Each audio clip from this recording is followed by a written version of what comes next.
and welcome back to my corner of the internet. Today is a Wednesday, which means I've got another book talk video for you guys. And today I'm very excited because we are talking about Harry Potter and the Cursed Child. Now, in case you stumbled upon this video and you have not yet read the book but you want to, don't worry.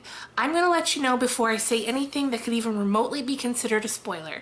So for the first half of the video, we're just going to talk a little bit in general about the book, then I'll let you know, and you can feel free to click away if you don't want to get into a bit more of in-depth discussion about, you know, some of the pros and cons of the book, and maybe come back later after you've read it. So, for anyone who is unfamiliar, Harry Potter and the Cursed Child is being called the 8th story in the Harry Potter series. It's a play, and it's presented as a script. I've noticed some people complaining about the format, saying they don't like the script, that it's lazy, that it could easily have been turned into a novel format.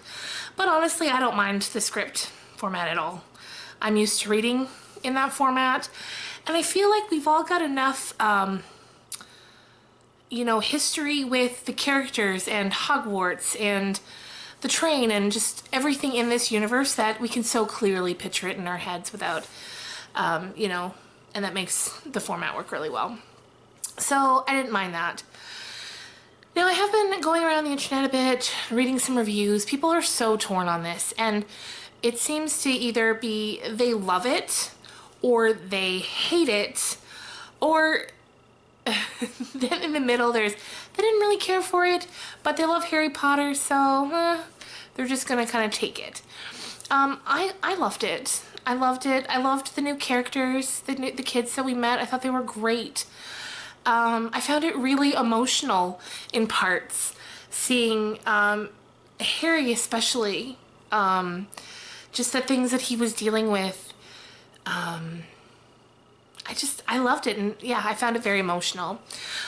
Some people I read said, you know, okay, it's a fine story, but don't call it the 8th Harry Potter story. And I heard that said before I read it, and so I kind of went into it thinking, okay, well, let's see what this is all about. But honestly, I think it works as the 8th Harry Potter story, whether you wanted one or not, and that's the problem. But, you know, Harry and Hermione and Ron and the whole lot of them were in it enough to make it a continuation of their story. Because before I read it, I thought, okay, well, maybe it's just about the kids, you know, Albus and Scorpius and Rose and whoever else, and Harry's only seen like on the first day of school, and we never really see him more than that, and so that's why they were kind of having a beef with it being called the 8th story. But honestly, for me, it worked. I thought it was fine. I thought it was great to catch up with everybody, and I really enjoyed it. Would I recommend this to any Harry Potter fan? I definitely would. And I'd encourage you to go in with an open mind and see where it takes you. And you might be one of the ones who, like me, just absolutely loved it.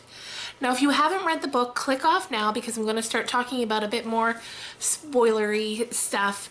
And feel free to come back once you have, because I'd love to hear your thoughts on it. So, okay, some of the things that I didn't like about the book were, one was Ron. He's never been a favorite of mine, but in this book, he just comes across as such a bumbling idiot, and I did not like it.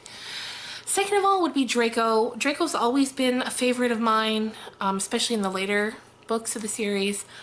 Mainly because of the complexity of the character. I found him so interesting. But in this, something just falls a little flat as well. I know, you know, he's supposed to be nicer now or whatever, but it's not that. It's just there's something like the essence of him, and it's just not there for me. Things I loved Scorpius. He's such a cute little character, and I liked the relationship between him and Draco. I didn't love the whole time turner stuff. I did at first. I was really into it at first, but then as it goes on, I find that everything just gets clued up so quickly and conveniently, and it felt rushed and a bit lazy, and I thought it could have been better done.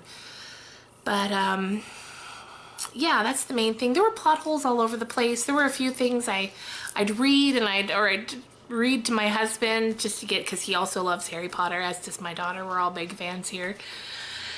And we both just kind of be like, what? It wouldn't make any sense. We couldn't get the ends to meet up, like with Voldemort having a daughter in Delphi and Bellatrix Lestrange being her mother, and she says she was born, and tell me if I'm missing something here. She says she was born on the day that the battle at Hogwarts took place, the battle where Bellatrix was killed by Mrs. Weasley. Bellatrix did not look pregnant then, or at any time before then. So that was kind of like, that's what we're going with. That's how we're gonna weave this in here, and I didn't like that. But and yeah, if I'm missing something, let me know. But I don't think so. But yeah, other than that, I loved it. I think it would make a great movie. I would absolutely love to see the play. Yeah, I've heard some really good things, like seeing things like the Polyjuice Potion coming to life on stage like that is just incredible. So I'm glad this exists. I'm glad I read it. I would love to hear what some of your guys' favorite parts were. Who are your characters? Who are your favorite characters? What didn't work for you? And what did you love? Another thing that I really loved was seeing Harry, you know, as a 30-something-year-old man, overworked, overtired, working away at the Ministry of Magic, and struggling with fatherhood the way that he was. I felt that was real, and because, you know, of course Harry was, you know, put up on such a pedestal and so perfect in so many ways, and then, or viewed that way, or made to feel as if he had to be that way. And just seeing him struggle so profoundly, I liked that. I thought it was interesting. And Albus, a great character as well. Although when I was talking about him to my husband, anytime I tried to tell him about what was going on in the book, I kept calling him Harry, because I kept not being able to call him Albus, because I don't know. So there you have it. That's it for now. Yeah, so let me know what you thought, and I will see you guys on Friday. Bye.